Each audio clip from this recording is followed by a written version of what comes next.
Alors, ceux qui ont leur Bible, c'est pas peut-être que vous ne l'avez pas amené ce soir, souvent on l'a dans nos téléphones. Aujourd'hui, c'est assez simple.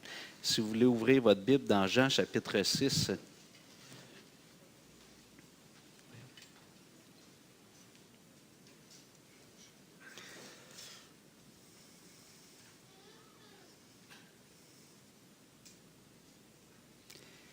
Alors, je pense que c'est un addon. Je veux pas être, avoir l'air un peu mystérieux, mais souvent le vendredi après-midi saint, c'est gris, hein? Et Lynn, à chaque année, Lynn puis moi, on regarde ça, puis on dit souvent, on sait que de midi à 3 heures, quand Jésus était sur la croix, il y a eu des ténèbres sur toute la terre. Donc, c'est un moment sombre, très sombre pour l'humanité. Puis, bon, c'est peut-être un addon. Est-ce que Dieu permet ça que souvent, lors du vendredi saint, entre midi et 3 heures, dans la région, selon le fuseau horaire, ce soit gris? Je ne veux pas en faire une règle, mais ça donne souvent. Aujourd'hui, c'était ça. Oui, c'est ça. Pas tout le temps, mais souvent. Ça donne comme ça. Puis, ces ténèbres, évidemment, physiques, représentent en fait une plus grande noirceur. C'est la noirceur qui est dans le cœur de chaque être humain sans Dieu. Puis, lorsque Paul écrit à l'Église qui est à Colosse, il leur dit, il les encourage à rendre grâce à Dieu, Colossiens 1, 12 à 14, « Rendez grâce au Père qui vous a rendu capable d'avoir part à l'héritage des saints dans la lumière. Il nous a délivrés de la puissance des ténèbres et nous a transportés dans le royaume de son Fils bien-aimé, en qui nous avons la rédemption, le pardon des péchés. » Donc, Paul ici utilise cette image de la lumière puis des ténèbres, puis il dit que Dieu, dans sa grâce, nous a délivrés de la puissance des ténèbres. Donc, les ténèbres, oui, il peut y avoir quelque chose peut-être d'inquiétant, souvent dans les films, quand il y a des moments plus angoissants ou stressants, souvent l'éclairage est tamisé, c'est sombre, mais les ténèbres aussi, c'est le manque de clarté. Il peut y avoir peut-être l'aspect un peu inquiétant, mais les ténèbres, c'est entre autres le manque de clarté. Puis en contraste, Paul nous dit que Dieu nous a accordé, nous a permis d'avoir part à l'héritage des saints dans la lumière. Alors, dans Jean chapitre 6, on ne lira pas tout le chapitre, c'est un chapitre qui est assez long, mais juste nous remettre un peu dans le contexte. Jésus vient de multiplier des pains. Alors, il y a une foule qui est là, qui aime entendre Jésus. Jésus était captivant. Puis, Jésus nourrit une foule, ça dit 5000 hommes. On prend un petit peu pour acquis que ça, c'était probablement juste les hommes. Il y avait probablement des femmes, des enfants avec ça. Mais de toute manière, même si c'était seulement 5000, avec 5 pains, Jésus a nourri 5 pains et 2 poissons. Il a nourri 5000 personnes et probablement plus. Donc, la foule a été témoin de ça. Les disciples ont été témoins de ça. Puis, par la suite, de façon plus intimiste, Jésus a marché sur les eaux à la rencontre des disciples parce qu'il leur a dit traverser le lac pendant la nuit. Puis Jésus, lui, il se retire pour aller prier. Mais là, il va rejoindre les disciples en marchant. Donc, Jésus vient d'accomplir 2 miracles. Un qui est très public, la multiplication des pains, puis un qui est plus privé. On va prendre la lecture à partir du verset 22. Jean 6, 22. La foule qui était restée de l'autre côté de la mer avait remarqué qu'il ne se trouvait là qu'une seule barque, et que Jésus n'était pas monté dans la barque avec ses disciples, mais qu'ils étaient partis seuls. Le lendemain, comme d'autres barques étaient arrivées à Tibériade, près du lieu où ils avaient mangé le pain après que le Seigneur eut rendu grâce, les gens de la foule, ayant vu que ni Jésus ni ses disciples n'étaient là, montèrent eux-mêmes dans ces barques et allèrent à Capernaüm à la recherche de Jésus. Et l'ayant trouvé au-delà de la mer, ils lui dirent « Rabbi », qui veut dire « maître », « Quand es-tu venu ici? » Jésus leur répondit, écoutez bien la réponse de Jésus, en vérité, je vous le dis, vous me cherchez, non parce que vous avez vu des miracles, mais parce que vous avez mangé des pains et que vous avez été rassasiés. Jésus a cette habitude-là de répondre à une question par une affirmation qui dévoile des choses, les motivations du cœur. Jésus ajoute au verset 27, « Travaillez non pour la nourriture qui périt, mais pour celle qui subsiste, pour la vie éternelle, et que le Fils de l'homme vous donnera, car c'est lui que le Père, que Dieu lui-même a marqué de son sceau. Ils lui dirent, « Que devons-nous faire pour accomplir les œuvres de Dieu? » Jésus leur répondit, « L'œuvre de Dieu, c'est que vous croyez en celui qui l'a envoyé. » Regardez l'audace de la foule. « Quel miracle fais-tu donc? » Lui dirent-ils, afin que nous le voyions et que nous croyions en toi. « Que fais-tu? » Nos pères ont mangé la manne dans le désert, selon ce qui est écrit. Il leur donna le pain du ciel à manger. Jésus leur dit, en vérité, je vous le dis, Moïse ne vous a pas donné le pain du ciel, mais mon Père vous donne le vrai pain du ciel. Car le pain de Dieu, c'est celui qui descend du ciel et qui donne la vie au monde. Ils lui dirent, Seigneur, donne-nous toujours ce pain. Jésus leur dit, je suis le pain de vie.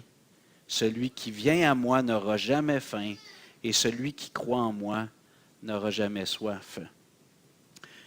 Intéressant ici l'interaction de Jésus avec la foule. Premièrement, on voit ces gens qui ont été témoins. C'est la foule qui a traversé le lac pour venir le retrouver, qui ont bénéficié de la multiplication des pains, en tout cas plusieurs d'entre eux certainement. Puis lui, quand Jésus parle de lui-même, il dit, « Quel miracle fais-tu donc? » Fais des miracles qu'on te voit, on veut voir, tu prétends pouvoir nous accorder de grandes choses. Montre-nous pourquoi on devrait croire en toi. Mais là, Jésus leur dit, eux autres, évidemment, ils évoquent ce que Moïse, ils font référence dans le désert, peut-être que vous ne vous souvenez pas dans l'histoire biblique, mais quand le peuple a été 40 ans dans le désert à tourner en rond, vivre de façon un peu nomade, Dieu les a nourris pendant 40 ans avec un genre de grain, un peu comme une céréale qui tombait du ciel à chaque nuit. Et chaque matin, le peuple pouvait cueillir ça. C'était bon seulement pour 24 heures, pour une journée. Dieu les a nourris avec la manne. Donc, c'est un phénomène unique dans l'histoire. Puis, il envoyait aussi des cailles. Il y avait des cailles qui arrivaient, des petits oiseaux. Donc, il y avait de la viande. Mais les Juifs disent, Moïse nous a donné le pain qui vient du ciel. Jésus leur répond, « Mon Père vous donne le vrai pain qui vient du ciel. » Jésus est descendu du ciel. Donc, peut-être que vous vous souvenez, ceux qui lisaient la Bible, dans Jean 3, 13, juste avant le fameux Jean 3, 16, Jésus, en parlant de lui-même, dit aux gens qui l'écoutent, « Personne n'est monté au ciel si ce n'est celui qui descend du ciel, le Fils de l'homme qui est dans le ciel. » Et dans l'autre grande fête chrétienne que l'on aime célébrer, Noël, on fête justement l'incarnation, le fait que Dieu a envoyé son Fils unique, Dieu le Fils a pris un corps humain. Jésus est ce pain qui vient du ciel. C'est vrai que la manne tombait quelque part d'en haut, mais Jésus dit le vrai pain qui donne la vie au monde, c'est le pain que Dieu envoie, puis Jésus prétend être ce pain, et c'est ce qu'il affirme. Ce pain qui donne la vie au monde. Et peut-être que vous l'avez remarqué, mais souvent quand on discute avec les gens, on voit que les gens cherchent à vivre. Bon, malheureusement, on vit à une époque où les gens veulent écourter la souffrance, puis ils vont prendre des moyens médicaux, des fois d'autres moyens, mais généralement, l'être humain cherche à vivre. L'être humain cherche le bonheur. Cette quête de la vie éternelle, la médecine, pourquoi notre système de santé est surchargé? C'est parce que les gens veulent être guéris. Ils veulent que leur système, leur corps fonctionne. Donc, les êtres humains cherchent à étirer leur vie. Puis quand ils n'ont plus d'espoir, quand la douleur est trop lourde, là, les gens pensent que la mort va être une libération. Mais il y a aussi une quête intérieure qui est immatérielle. Les gens cherchent la vraie vie, cherchent le bonheur. Et Jésus est venu pour offrir ces deux choses, à la fois une vie physique sans fin, et aussi une vie intérieure satisfaisante. Dans Jean 5, 24, Jésus dit, en vérité, je vous le dis, celui qui écoute ma parole et qui croit à celui qui m'a envoyé a la vie éternelle et ne vient point en jugement, mais il est passé de la mort à la vie. » Je répète, en vérité, je vous le dis, celui qui écoute ma parole et qui croit à celui qui m'a envoyé a la vie éternelle, donc une vie qui ne finit pas. Il ne vient point en jugement, mais il est passé de la mort à la vie. Et dans les chants qu'on a entendus ce soir, puis on sait évidemment qu'avec la Pâque, ce qui est associé entre autres le vendredi saint, c'est la croix. Ce qu'on souligne le vendredi, c'est la crucifixion de Jésus. Et lorsque Jésus dit à cette foule dans Jean 5, 24, « Celui qui croit en moi, il a la vie éternelle et il ne vient point en jugement », c'est que chaque être humain, un jour, va devoir comparaître devant Dieu. puis Dieu va évaluer notre vie, le bien, le mal qu'on a fait. Et malheureusement, parce que Dieu est saint, Dieu ne peut pas accepter aucune imperfection dans sa présence. Donc, tous les êtres humains sont condamnés en quelque sorte à l'avance. Mais Jésus dit que celui qui croit en lui, il va avoir une vie sans fin, par laquelle il va éviter le jugement de Dieu. Ensuite, lorsque je parlais tout à l'heure de la vie intérieure satisfaisante, Jésus dit dans Jean 10, en se présentant comme le bon berger, Jésus dit, « Je suis venu afin que mes brebis aient la vie et qu'elle l'ait en abondance. » Donc Jésus ne veut pas juste nous mettre en mode survie. Des fois, on a l'impression, même les chrétiens, que la vie sur la terre, c'est juste de toffer la ronde, comme on dit, de se rendre jusqu'au bout. Mais le Seigneur veut qu'on ait une vie remplie. Et tous les êtres humains ont cette quête. Les gens veulent éviter la douleur, vont obtenir des soins de santé pour éviter la douleur, essayer de prolonger une bonne santé. Puis, évidemment, il y a toutes sortes d'exutoires, de moyens d'essayer de combler un vide intérieur. Ça, c'est la joie intérieure, le bonheur intérieur que les gens cherchent. Mais Jésus l'offre. Ce pain du ciel que Dieu a envoyé nous offre à la fois une vie sans fin et une vie qui est satisfaisante. La foule, si je reviens dans Jean 6, la foule dit à Jésus, « Seigneur, donne-nous toujours ce pain. » Parce qu'ils comprennent que Jésus offre quelque chose de merveilleux. « Donne-nous ça, on en veut de ce pain-là. » Mais Jésus doit adresser à chaque fois le problème du cœur humain. Parce que l'être humain, par nature, oui, lorsqu'on se tourne vers une divinité, on essaie de s'adresser à un être qui est au-dessus de nous, à l'univers, peu importe le terme qu'on va employer, bien souvent, c'est dans nos termes et conditions. On s'adresse à cet être dans nos termes et conditions. Mais Dieu veut qu'on vienne à lui dans ses termes et conditions parce qu'il sait ce qui est bon pour nous. Donc, quand la foule manifestait de l'enthousiasme à son égard suite à des paroles que Jésus avait dites, Jésus identifiait le problème qu'il y avait dans le cœur. Donc, Jésus, dans Jean 6, 36, il leur dit, « Mais je vous l'ai dit, vous m'avez vu et vous ne croyez point. » Puis on a lu tout à l'heure, il avait multiplié les pains pour 5000 personnes et plus, puis il lui demande, « Montre-nous des miracles. » Le cœur humain est dur comme de la roche. Et Jésus pointe ça, il dit, « Moi, je veux vous l'offrir, cette vie-là. Mais vous êtes des êtres rationnels, puis je veux vous emmener à avoir une réflexion. Votre cœur est dur. Quand on t'offre quelque chose qui est super intéressant, puis qu'il n'y a pas de conditions, tu fais juste le saisir, bien, les gens vont le prendre, mais Dieu veut nous amener à lui, et le chemin par lequel on doit passer, c'est la reconnaissance qu'on a besoin de Dieu, la reconnaissance de notre culpabilité devant Dieu. Je vais lire la suite du passage, Jean 6, 47 à 57. Donc, ceux qui ont leur Bible, Jean 6, 47 à 57.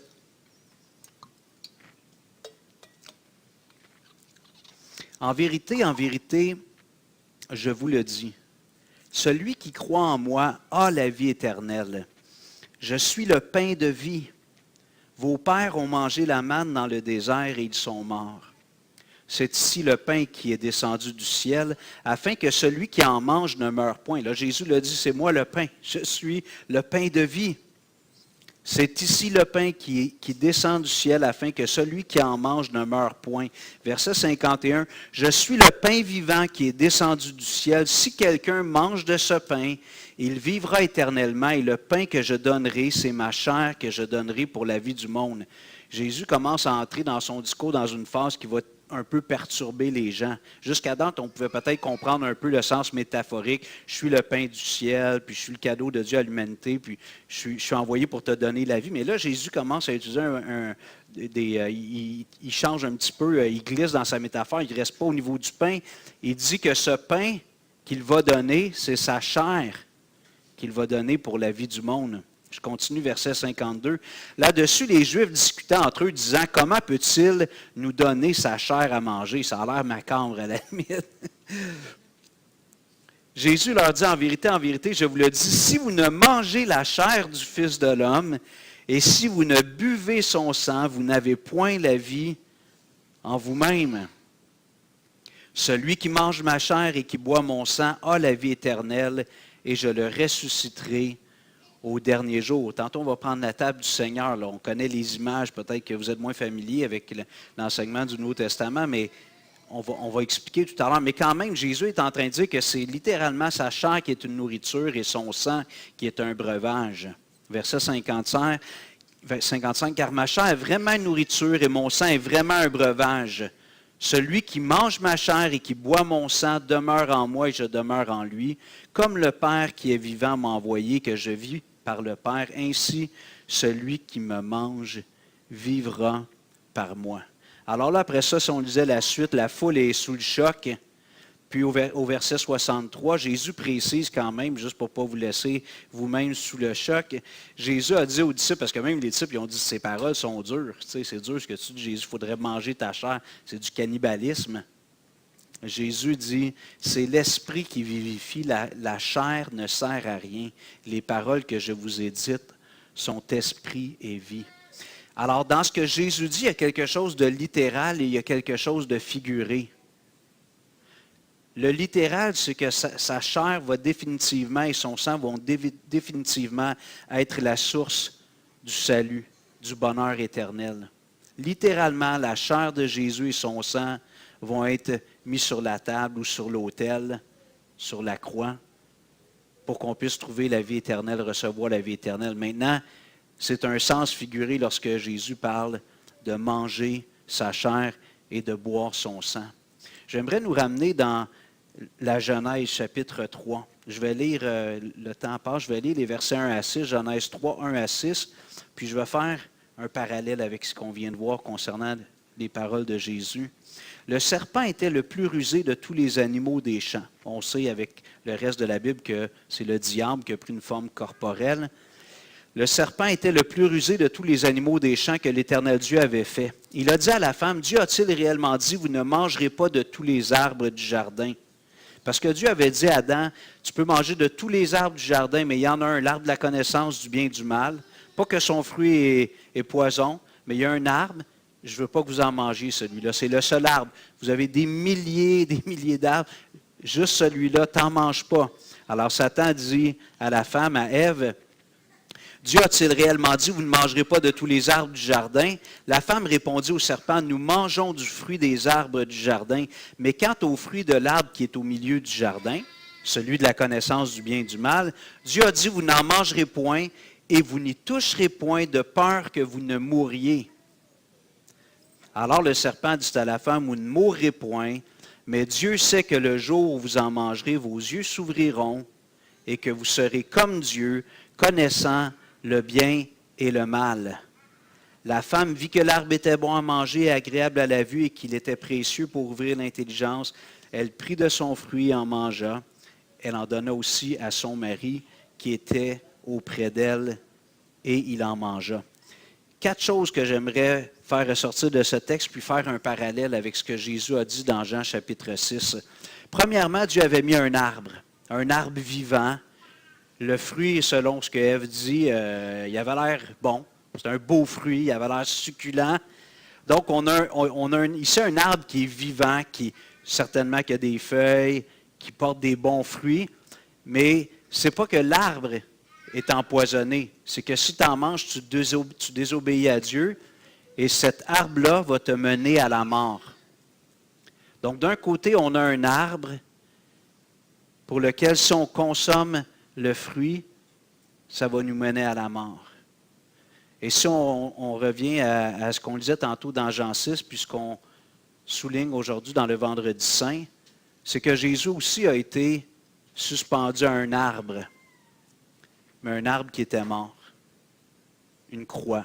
Jésus a été suspendu sur une croix. Et Jésus vient dire, si vous mangez ma chair, si vous buvez mon sang, puis il explique dans le texte, c'est que vous devez croire en moi, si vous croyez dans ce sacrifice, si vous consommez ma chair et mon sang par la foi, qu'est-ce que vous allez avoir? La vie. Dans le jardin, l'homme et la femme ont mangé d'un arbre qui était invitant, mais qui a mené à la mort.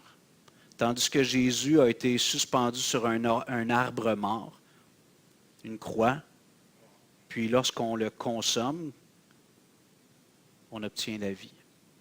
Deuxième chose que je veux faire ressortir comme opposition, c'est des parallèles, mais en fait c'est des oppositions, c'est que dans le jardin, ce que Satan a fait avec la femme, c'est qu'il a semé le doute.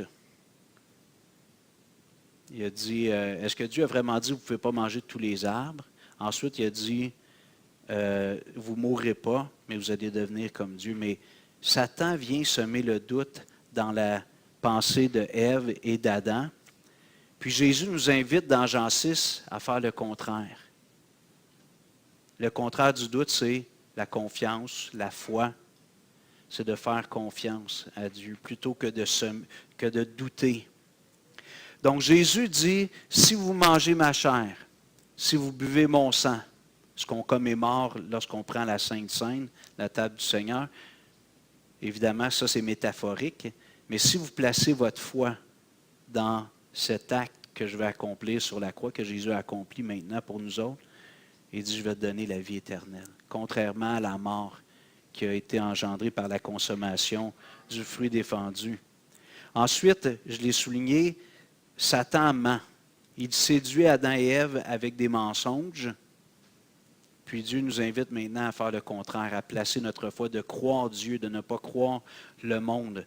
Et peut-être que tu es ici avec une forme d'incrédulité ou d'hésitation, de scepticisme, mais notre société est caractérisée par le doute ou l'incrédulité envers Dieu. Pas vrai? De façon générale, les gens, ils vont dire des fois, je crois dans... Mais les gens ne croient pas en Jésus tel que Jésus est révélé dans la Bible.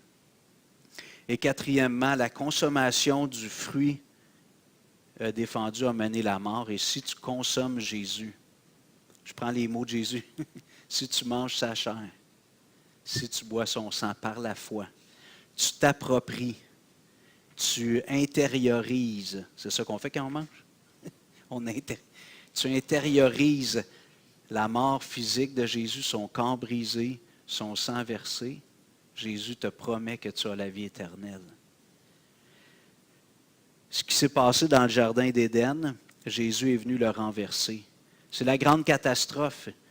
Ce qui s'est passé dans Genèse 3, tous les malheurs qu'on a sur la terre viennent de ce moment-là. Et Jésus te propose de renverser ce jour-là qui était la grande catastrophe pour l'histoire de l'humanité, de le renverser dans ta vie. Et le christianisme, c'est une conversion personnelle, un à la fois, qui dit ce qu'Adam et Ève ont renversé dans Genèse 3. Je veux prendre le chemin pour renverser la malédiction et recevoir la bénédiction de Dieu. Pour revenir avec ce que j'avais dit en introduction concernant la multiplication des pains, je trouve que c'est une belle image. Jésus avait 5 pains, il y avait 5000 hommes, probablement des femmes et des enfants. Soyons objectifs, c'est impossible de nourrir 5000 personnes avec 5 pains et 2 poissons. À moins que ce soit des gros pains comme la pièce ici, mais ce n'était pas le cas. Donc, c'était des lunchs dans des corbeilles. Donc, peut-être, je ne sais pas. Mais, de la même façon, l'appel de Jésus ou l'offre de Jésus est sans limite. Jésus est prêt à accueillir tous les êtres humains qui veulent venir consommer son sacrifice à la croix, intérioriser par la foi ce que Jésus a fait. Il y en a pour tout le monde. Jésus ne mettra pas dehors personne qui va venir à lui. Tu peux venir à Jésus. Depuis 2000 ans, il y a des gens qui viennent à Jésus. Je n'ai pas de décompte, je ne sais pas s'il y a des études qui ont essayé de faire un genre de statistique, mais c'est certainement probablement des milliards de gens qui sont venus au Christ depuis 2000 ans. On est plusieurs millions actuellement, même. En tout cas, on peut discuter sur les différentes affiliations chrétiennes, mais ce que je vais faire ce soir, je vais lire maintenant dans Luc chapitre 22. Puis après ça, je vais demander à est-ce que Eddie, je n'avais pas pensé, Pedro, puis Eddie, est-ce que vous voudriez tantôt distribuer le pain? Puis, OK, je vais vous demander de m'aider. On va prendre Luc 22, on va lire le texte où Jésus prend ce repas intime avec ses disciples, puis en quelque sorte institue cette pratique qu'on fait dans la tradition chrétienne de prendre du pain, puis du jus de raisin ou du vin pour commémorer sa mort sur la croix. Puis tout à l'heure, on va les distribuer. On va distribuer les 2 éléments, puis j'aimerais que ce soir, on ait cette pensée, comme on fait à chaque fois, mais entre autres en ce vendredi saint. Donc l'Église, on n'aura pas la table du Seigneur dimanche, c'est ce soir. Alors Luc 22, verset 14. L'heure étant venue, Jésus se mit à table et les apôtres avec lui. Il leur dit, « J'ai désiré vivement manger cette Pâque avec vous avant de souffrir. Car je vous le dis, je ne la mangerai plus jusqu'à ce qu'elle soit accomplie dans le royaume de Dieu. » Et ayant pris une coupe et rendu grâce, il dit, « Prenez cette coupe et distribuez-la entre vous, car je vous le dis, je ne boirai plus désormais du fruit de la vigne jusqu'à ce que le royaume de Dieu soit venu. » Verset 19. Ensuite, il prit du pain, et après avoir rendu grâce, il le rompit, et le leur donna en disant, « Ceci est mon corps qui est donné pour vous. Faites ceci en mémoire de moi. » Il prit de même de la coupe après le souper et la leur donna en disant, « Cette coupe est la nouvelle alliance en mon sang qui est répandue pour vous. » Donc Jésus ici, c'est à l'avance, les disciples ne comprennent pas trop, on le voit par leur réaction quand Jésus se fait arrêter, maltraiter et crucifier, ils sont complètement déstabilisés et confus. Mais Jésus est explicite. Nous autres, maintenant, on a le recul, fait qu'on a l'air peut-être plus intelligent, mais c'est juste qu'on connaît la suite de l'histoire. Jésus dit, en prenant le pain qu'il a fractionné, qu'il a brisé le pain, il en donne un peu à chacun des disciples, il dit, « Prenez ce pain en mémoire de moi, pas pour satisfaire votre faim ou votre appétit, mais comme un mémorial. » Et chaque fois que vous allez faire ça, les chrétiens, vous allez prendre un bout de pain ensemble, vous allez vous réunir, pas pour prendre un repas. Il peut y avoir un repas qui suit ou peu importe, mais ce geste-là, vous allez vous rappeler que mon corps a été brisé pour vous. Donc Jésus a souffert énormément. Il y a un film qui a été fait il y a plusieurs années, La Passion du Christ, Mel Gibson, qui les gens, il y en a qui ne sont pas capables de le regarder parce que c'est tellement explicite. C'est pas des choses qui sont obscènes, mais la violence que Jésus a subie était atroce. Bon, puis on s'est basé sur des faits historiques, des récits historiques, celui de la Bible, puis d'autres informations. Jésus a souffert, son corps a été brisé, son dos a été comme labouré avec ses fouets, avec des petits os au bout, puis Jésus a souffert terriblement. Mais cette souffrance physique, en fait, c'est une manifestation extérieure d'une plus grande souffrance que Jésus a endurée. Parce que quand Jésus était sur la croix, à un certain point, avant d'expirer, Jésus a dit, « Mon Dieu, pourquoi m'as-tu abandonné? » Donc, entre le Fils et le Père, il y a quelque chose qui est un peu mystérieux pour nous, mais le Père a détourné sa face de Jésus. Dieu, le Père, avec qui il avait toujours une communion parfaite, Dieu a détourné son visage du Fils, et Jésus a senti cet abandon du Père. Pourquoi? Parce que Jésus s'est fait pécher pour nous. Le chant le disait tantôt. Jésus s'est fait pécher pour nous.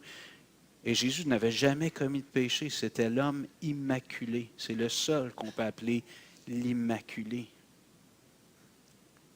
Mais sur cette croix, Jésus a pris les péchés du monde entier, selon Jean. Puis le Père s'est détourné. Donc la souffrance physique de Jésus est une souffrance atroce, mais la souffrance intérieure est encore plus grande. Et ensuite, la coupe que Jésus a donnée aux disciples, donc le fruit de la vigne, rouge, certainement que c'est un lien avec le sang, représente le sang de Jésus qui a été versé. Mais quand on lit dans l'Ancien Testament, on voit que la vie est dans le sang, c'est ce que Dieu dit. Puis quand les Juifs mangeaient des animaux pour se nourrir, ils devaient les vider de leur sang. Puis la raison que Dieu leur donne, c'est parce que la vie est dans le sang. Je ne veux pas que vous mangiez la vie des animaux. Peut-être un petit peu symbolique, mais quand même. Donc, ici, lorsque Jésus nous dit de penser à son sang quand on prend la coupe, c'est pour nous rappeler que Jésus a versé son sang, qu'il a donné sa vie. Même Emma Québec a pris un slogan qui vient de la Bible. Vous vous souvenez? Un slogan qui avait « Donner du sang, donner la vie ». Même Emma Québec n'est pas un organisme chrétien. Alors, je vais inviter Eddie, puis Pedro, s'il vous plaît, si vous voulez venir. Alors, je vais vous demander d'être un petit peu patient. Si vous avez faim, contrôlez-vous un petit peu. Il y a un repas après, un bon repas.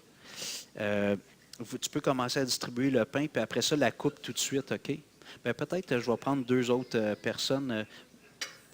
Léon, est-ce que vous voulez passer la coupe? Puis, Philidor, veux-tu venir passer la coupe ou ça? Ça va aller un petit peu plus vite. On va prendre les deux éléments tout de suite dans nos mains, puis on va prendre un temps de réflexion et de recueillement en ayant le corps de Jésus et son sang dans nos mains.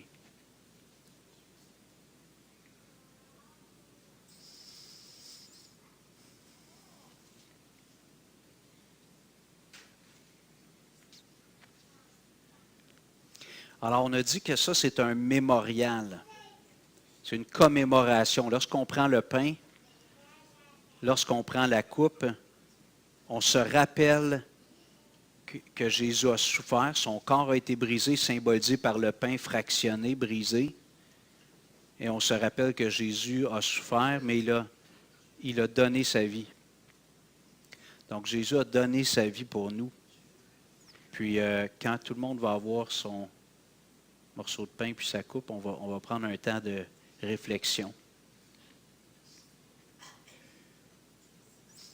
Si vous avez votre pain, votre coupe, vous pouvez déjà fermer les yeux. Si vous voulez commencer à réfléchir à ce que Jésus a fait pour l'humanité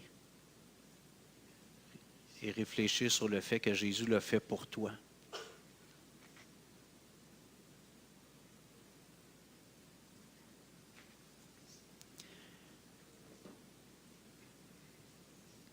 Ensuite, il prit le pain et après avoir rendu grâce, il le rompit et le leur donna en disant, « Ceci est mon corps qui est donné pour vous. »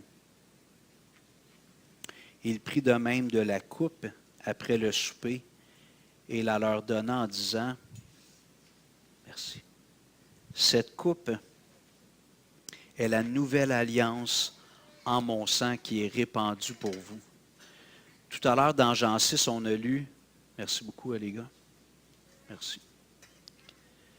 On a vu que Jésus nous invite à venir à lui et par la foi à le consommer, à intérioriser, merci, Jésus par la foi. Et ce que Jésus veut faire avec toi, c'est une alliance. Je l'ai, merci. On peut fermer les yeux, si tu veux, évidemment, garde-les ouverts si tu veux, mais Jésus veut faire une alliance avec chaque être humain. Et pour ceux qui ont déjà placé leur foi en Jésus, tu es entré dans cette alliance. On a célébré un mariage dimanche dernier. Le mariage est une alliance. C'est un engagement qui est basé sur la confiance et la fidélité, la loyauté. On appelle Jésus le témoin fidèle, fidèle et véritable. Peut-être que jusqu'ici dans ta vie, tu as été séduit par les mensonges du diable, propagés, véhiculés par le monde. Tu es tombé dans l'incrédulité. Et peut-être inconsciemment, comme Adam et Ève, tu t'es laissé séduire par le fait que tu pourrais peut-être toi-même être Dieu en quelque sorte, être en charge de ta destinée, maître de ton destin. C'est ce que Satan a proposé à Adam et Ève. Si vous mangez de l'arbre que Dieu vous a interdit, vous allez devenir comme Dieu. Et lorsqu'on refuse de donner à Dieu la place qui lui revient, on prend la place de Dieu. Jésus t'invite aujourd'hui à renverser la malédiction, à consommer sa chair et son sang de façon imagée, mais en même temps de façon réelle. Sa chair a vraiment été offerte en sacrifice. Jésus a vraiment été torturé. Il a vraiment été mis à mort pour toi, pour moi. Son sang a réellement coulé. Sa vie a été donnée pour toi, pour moi. Je vous invite quelques instants, que tu aies du pain, la coupe ou non, tu peux réfléchir et méditer sur ce que Jésus a fait pour toi.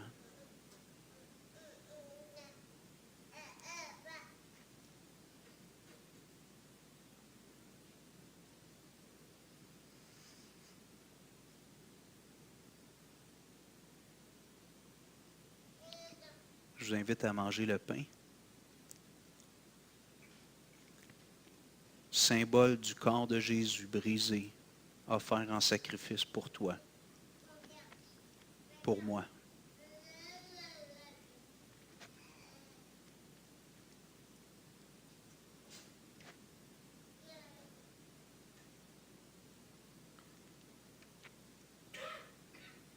Seigneur, tous les êtres humains vont mourir physiquement un jour. Bon, il y a le contexte, tu vas revenir prendre ton Église, qui pourrait changer la chose pour ce groupe-là qui sera vivant à ce moment-là, mais naturellement, tous les êtres humains meurent. Paul nous dit qu'avant, on était dans les ténèbres. On était dans le royaume des ténèbres. Sans Dieu, sans Jésus, on est dans le royaume des ténèbres. Nous sommes dans la mort. Jésus a dit, celui qui croit en moi a la vie éternelle.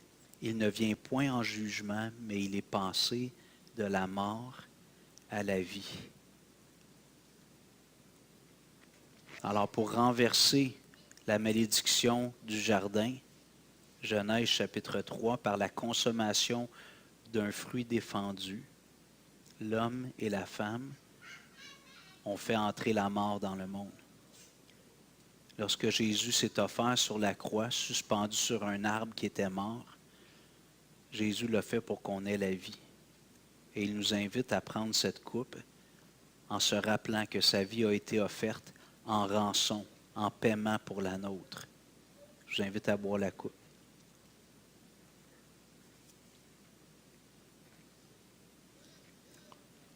Alors, je ne sais pas où tu en es dans ton cheminement avec Dieu,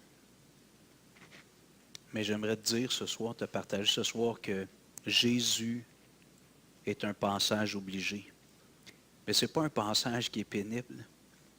Jésus a dit, je suis venu afin que mes brebis aient la vie et qu'elle l'ait en abondance. Par notre obstination, on ne pas vouloir faire confiance à Jésus, faire confiance à Dieu, on accumule les déceptions. Je t'invite, en cette Pâque 2025, à venir par la foi consommer le corps de Jésus et boire son sang. Intériorise par la foi son sacrifice. Et Jésus t'a promis que si tu fais ça, tu vas avoir la vie éternelle, la vie abondante. Pas une vie matérielle comme nous on la définit. Pas un succès et une gloire humaine comme nous on voudrait peut-être l'avoir, mais une vie qui est réellement satisfaisante dans ton âme. Père, je te prie de toucher nos cœurs, touche nos cœurs, réchauffe nos cœurs. Déverrouille les cœurs qui sont verrouillés. On a vu la foule qui avait des cœurs durs comme de la roche. Jésus venait de nourrir 5000 personnes et plus, puis ils ont l'audace de lui demander, quel miracle fais-tu? Personne n'a fait ça avant, nourrir 5000 personnes. Seigneur, touche les cœurs durs, s'il te plaît. Enlève ces cœurs de pierre et mets des cœurs de chair, s'il te plaît. Nous te prions au nom de Jésus. Amen. Merci pour votre attention. Martial.